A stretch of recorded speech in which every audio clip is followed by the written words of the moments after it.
Chapter 11. Look with wonder. I will remember the works of the Lord. Surely I will remember thy wonders of old. Psalms 77:11. The words wonder and wonderful are used many times in the Bible. In the dictionary, the word wonder is defined as a cause for surprise, astonishment, a miracle, a marvel. Uspensky, in his book Tertium Organum, calls the fourth dimensional world the world of the wondrous. He has figured out mathematically that there is a realm where all conditions are perfect. Jesus Christ called it the kingdom. We might say, seek ye first the world of the wondrous, and all things shall be added unto you. It can only be reached through a state of consciousness.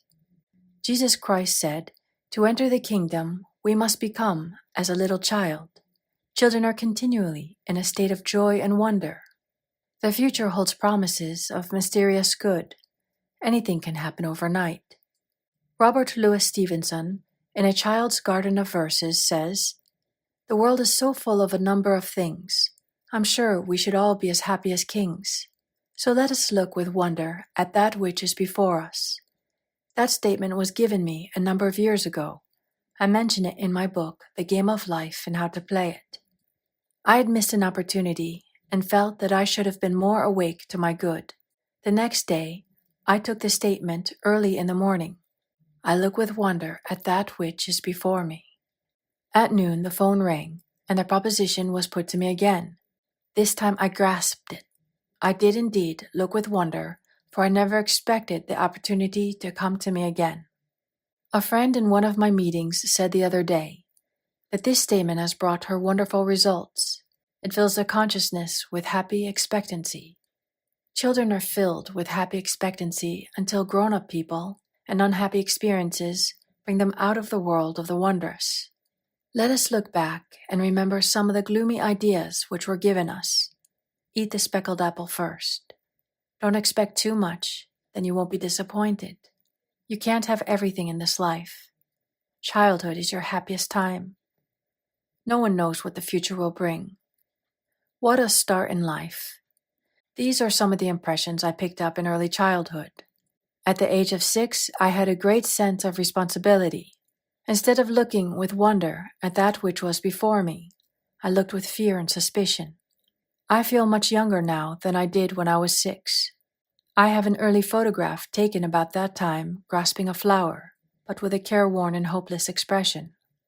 I had left the world of the wonders behind me. I was now living in the world of realities, as my elders told me, and it was far from wondrous. It is a great privilege for children to live in this age, when they are taught truth from their birth. Even if they are not taught actual metaphysics, the others are filled with joyous expectancy. You may become a Shirley Temple, or a Freddie Bartholomew, or a great pianist at the age of 6 and go on a concert tour. We are all now back in the world of the wondrous, where anything can happen overnight, for when the miracles do come, they come quickly. So let us become miracle conscious and prepare for miracles, expect miracles, and we are then inviting them into our lives.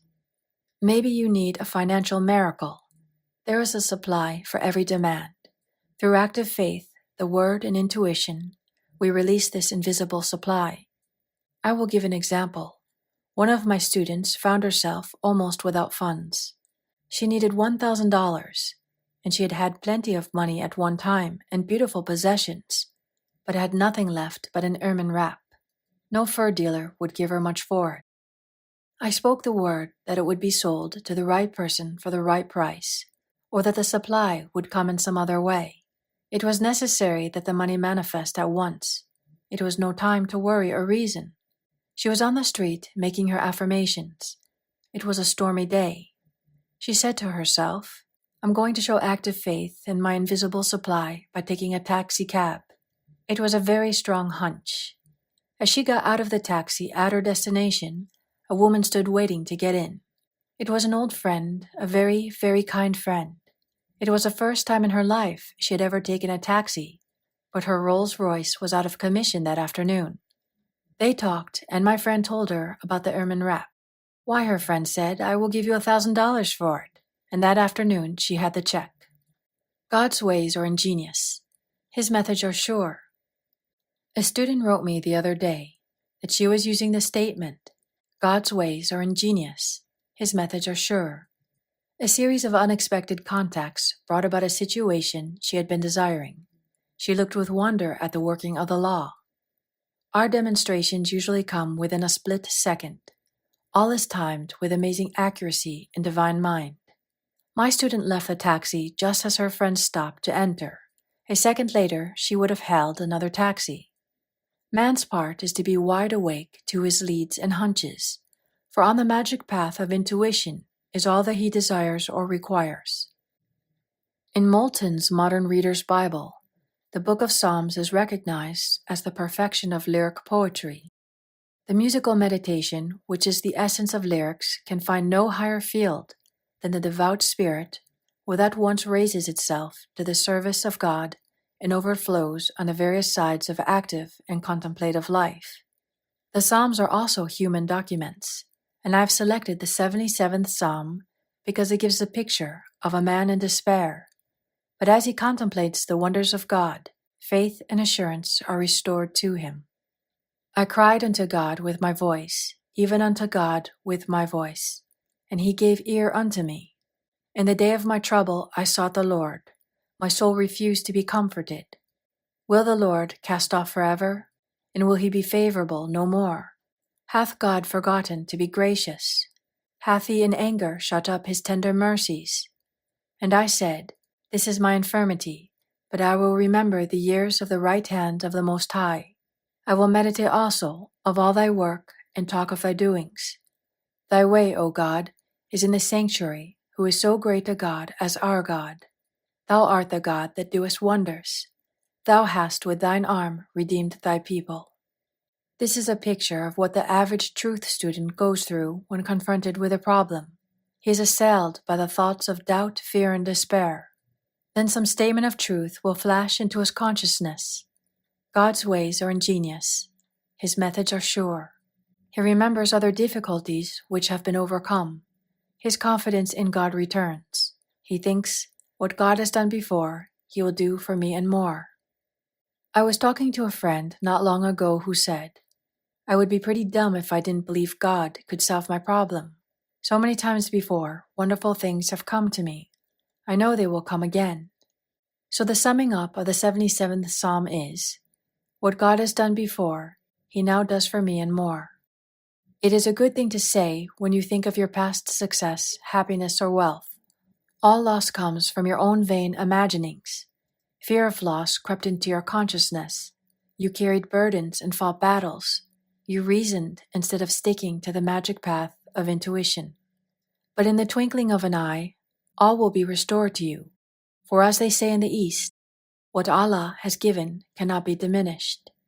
Now go back to the child state of consciousness. You should be filled with wonder, but be careful not to live in your past childhood. I know people who can only think about their happy childhood days. They remember what they wore. No skies have since been so blue or grass so green. They therefore miss the opportunities of the wonderful now. I will tell an amusing story of a friend who lived in a town when she was very young, then moved away to another city. She always looked back to the house they first lived in. To her it was an enchanted palace, large, spacious, and glamorous. Many years after, when she had grown up, she had an opportunity of visiting this house. She was disillusioned. She found it small, stuffy, and ugly. Her idea of beauty had entirely changed, for in the front yard was an iron dog. If you went back to your past, it would not be the same. So in this family's friend, they called living in the past iron dogging. Her sister told me a story of some iron dogging she had done. When she was about 16, she met abroad a very dashing and romantic young man, an artist. This romance didn't last long, but she talked about it a lot to the man she afterwards married. Years rolled by. The dashing and romantic young man had become a well-known artist and came to this country to have an exhibition of his pictures. My friend was filled with excitement and hunted him up to renew their friendship. She went to the exhibition, and in walked a portly businessman. No trace was left of the dashing, romantic youth. When she told her husband, all he said was iron dogging. Remember, now is the appointed time. Today is the day, and your good can happen overnight. Look with wonder at that which is before you. We are filled with divine expectancy. I will restore to you the years which the locusts have eaten. Now let each one think of the good which seems so difficult to attain. It may be health, wealth, happiness, or perfect self-expression. Do not think how your good can be accomplished. Just give thanks that you have already received on the invisible plane. Therefore, the steps leading up to it are secured also. Be wide awake to your intuitive leads, and suddenly you find yourself in your promised land. I look with wonder at that which is before me.